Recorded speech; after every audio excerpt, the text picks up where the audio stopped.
इस सेगमेंट में ज्वाइन किया जनाब brigadier retired Farooq Hamid sir. Brigadier साहब, अस्सलाम वालेकुम सर। जी वालेकुम सलाम। बहुत सर कैसे मिजाज हैं आपके, खैरियत से हैं, ठीक ठाक हैं? जी, खैरियत खैरियत। आप सुनाएं। अल्हम्दुलिल्लाह सर। ब्रिगेडियर साहब, फर्दर एस्केलेशन आप देख रहे हैं ईरान इजराइल कॉन्फ्लिक्ट में? जनाब बड़ी हम तो सुपर देख रहे हैं कि सुपर एस्केलेशन की तरफ ईरानी जो उनके जो लीडर है, टॉप लीडर, उन्होंने कह दिया कि पैदा कि हम सरेंडर करें, और उन्होंने तो धमकी दी। उन्होंने कहा कि हम तो बिल्कुल बिल्कुल मज़ाहमत करेंगे, चाहे अमेरिका हो चाहे इसराइल हो। सर यहाँ पर बहुत क्लियरली दे। सर यहाँ पर सवाल ये पैदा होता है ना कि अगर एस्केलेशन फर्दर होती है तो फिर ऑब्वियसली सिर्फ ये ईरान इजराइल कॉन्फ्लिक्ट तो नहीं रह जाएगा, फिर इसमें और भी बहुत सारी पावर्स इन्वॉल्व होती जाएंगी। नहीं, जब हम एस्केलेशन की बात करते हैं तो हमारे जहन में ये दो तीन चीजें आ रही हैं, जो कि जिस तरह अमेरिकन प्रेसिडेंट ने भी वो बीच में इन्वॉल्व है इस तरह के कॉन्फ्लिक्ट में। इसराइल के साथ ये ब्रिटेन जो है तैयार है पार्टिसिपेट करने के लिए, गालिबन फ्राक ने भी कह दिया। तो वो तो फिर एक एस्केलेशन हो जाती है। एक तरफ इरानियंस हैं, उनके रेवोल्यूशन उनकी फोर्सेस हैं, और दूसरी तरफ ये तमाम रशियन कोलिशन है।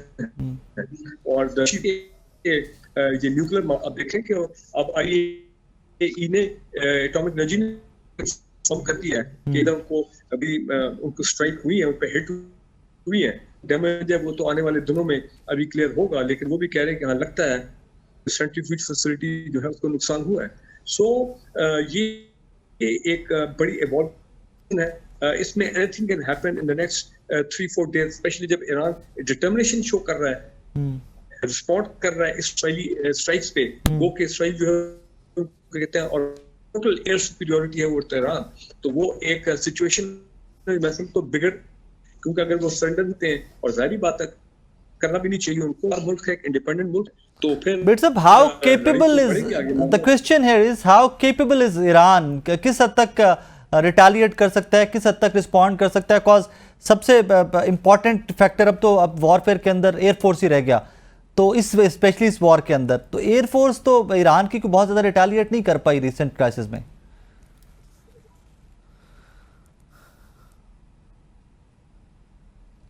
आपकी बात ठीक सामने नजर आ रही है, लेकिन वो रिलाई कर रहे हैं अपनी, वो तो कहते हैं हम 2 साल तक जो मिसाइल फोर्स है, हम 2 साल तक जो है उसको वो इस्तेमाल कर सकते हैं अगेंस्ट इसराइली। इसका मतलब है कि उन ठीक ठाक एग्रा है, और उनके पास स्टेमिना भी है कि वो लड़ सकते हैं।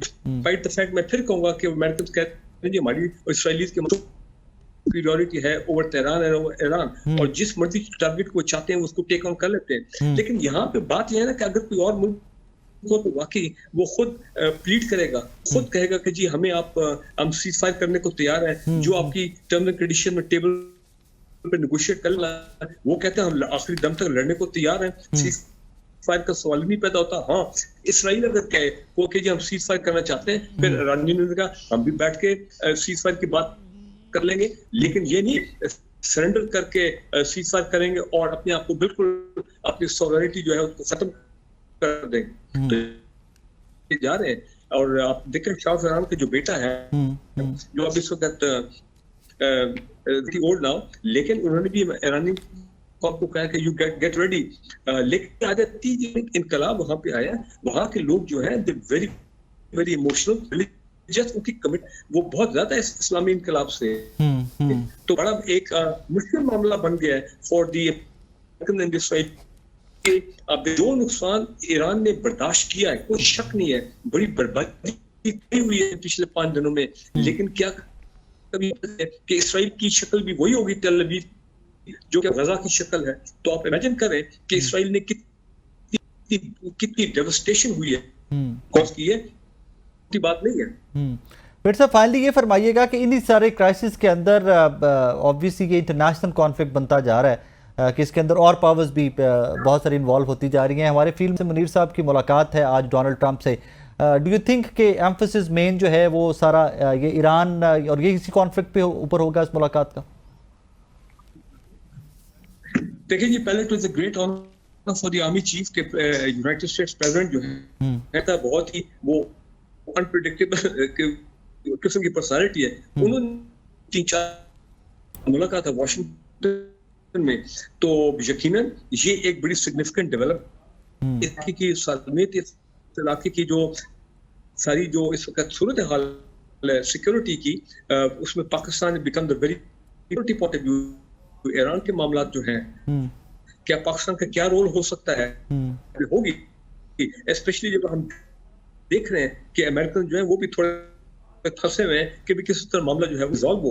और फिर अब ये 1 महीना ही गुजरा है जब हमने इंडियंस को जो फैंटी दी है, अपना हमारा ऑपरेशन महसूस हुआ, ठीक है ना जी, तो उसमें पाकिस्तान की जो अहमियत है from the military point of view and security point of view, वो तो आप देखें बहुत बढ़ गई है। And that is why the army chief, जिसको प्रेसिडेंट ट्रंप ने इनवाइट किया फॉर लंच डेवलपमेंट।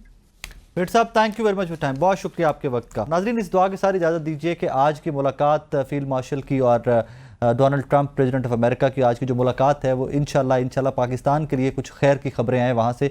रीज़न के हालात वाक़यात इंटरनेशनली ऐसे बन गए हुए हैं कि ईरान इजराइल कॉन्फ्लिक्ट हमारे बॉर्डर के तक का है। ईरान और पाकिस्तान का मुश्तरका बॉर्डर जो है, और ये इस इसराइली जारहियत को अगर एट दिस मोमेंट नहीं रोका गया तो in days to come anything and everything is possible. Though we are capable to retaliate, we are capable to respond back, जिस तरह हमने अभी हिंदुस्तान का हमारा जो स्टैंड ऑफ हुआ था, बट हमेशा अमन की दुआ करनी चाहिए और किसी बेहतर हल के लिए ही दुआ को रहना चाहिए। अपना बहुत सारा ख्याल रखिए, दुआ में याद रखिएगा। अल्लाह हाफिज़।